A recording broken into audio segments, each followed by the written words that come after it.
They said the president couldn't spend money. Only Congress could. They said the president couldn't tax people. Only Congress could. These were the very bedrock and still are the very bedrock of our constitutional principles. And yet people, particularly on my side, are looking away and saying, oh, whatever. We'll just let the president do whatever.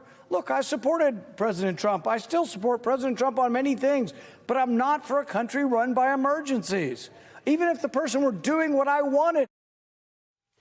In the last hour, the Senate rejected an effort to undo President Trump's sweeping tariffs on most U.S. trading partners. The vote was 49-49 after two senators who would have voted for the resolution did not show up for the vote. Those two senators are Republican Mitch McConnell and Democrat Sheldon Whitehouse. The three Republicans voted in support of the resolution. Senators Rand Paul, who was co-sponsor of the resolution, as well as Senators Susan Collins of Maine and Lisa Murkowski of Alaska. Joining me now to get into all of this, and I mean all of this, is Stephanie Ruhle, NBC News senior business analyst and host of the 11th Hour on MSNBC. Welcome, Stephanie. You have a chance to kind of fix the rudder on the ship and to get it turned in a way in which the economy is not, slammed, and the Senate can't do it. What will it take for people to understand what's happening economically to the American business community as well as families and consumers out there? You know, I'm naive, Michael. I actually thought that the Senate regaining control here was going to be Donald Trump's quasi-elegant exit. That way he didn't have to say, I'm sorry, I made a mistake, this didn't go well. He could fold his arms and say, oh, the Senate?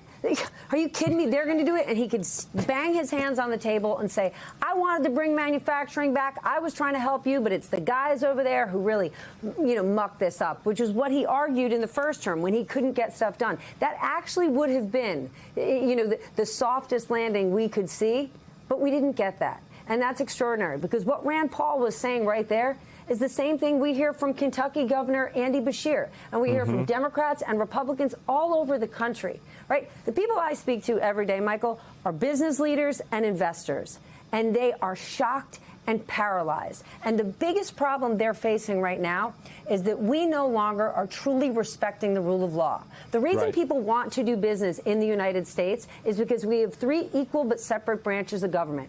You do business here, you know it's good business. It's why no one does business in Russia outside of Russia. But now the whole world, businesses here and abroad, are looking at the last 100 days, a president basically ignoring the Supreme Court, taking control of anything possible, and Congress letting him do it. And they're saying, I'm going to take my toys and my cash and bring it elsewhere.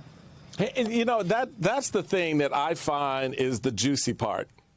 That's the juicy part nobody really wants to play with in Washington, because the truth of the matter is Canada and Mexico are creating their own economic trading partnership outside of the U.S., just going right around them. Then you've got both of those countries looking to Japan, Australia, the European continent, to develop a new alliance economically. To your very point, the U.S. is finding itself more and more pushed to the sidelines. Look, if I'm a global business, I've got to be concerned about the stake that I currently have in the U.S. being of less value in future deals and in future opportunities, and then trying to scramble to reposition myself, my portfolio or whatever it is, in this new potential market that's emerging. Are you hearing any conversations like that from Wall Street or Main Street? What's the take-up on what's happening with these alignments that are beginning to emerge? Paralysis, anger, and devastation. Right. So the way the investment community is looking at this, they're scratching their heads because they all know that this administration is not being intellectually honest about how trade works. Right. I've talked about it many nights. Scott Bessent is a hugely successful guy, as is Howard Lutnick. And they are going on television day in and day out and misrepresenting how trade works. And let me give you an example. Yesterday, kind of the big story was, Amazon, maybe they're going to put, you talked about it in the last segment, maybe they're going to put on their website how much the tariffs are costing, each item on the site. Well, suddenly they weren't, because the president made a call.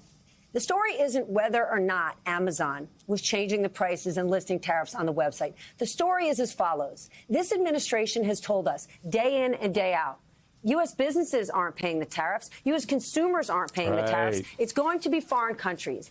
If that were true, Michael, why would the whole hullabaloo have happened with Amazon yesterday? Why last week would Walmart, Home Depot, and Target beg the president and said, please do not do this. Our shelves will be empty in 2 weeks.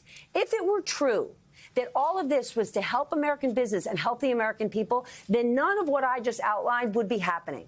And you've got Wall Street sitting there with egg on their face, thinking they were happy to have Donald Trump because they were going to get deregulation and they were going to get tax cuts. They did not think the tariffs were coming. But had they listened to Trump, who has been talking about tariffs for the last 40 years, and remember, what is Wall Street's job, right? What is investors' actual job? It's to analyze risk. The risk you took with Donald Trump is that he was going to impose the tariffs that he's promised for 40 years. And alas, that's what you got.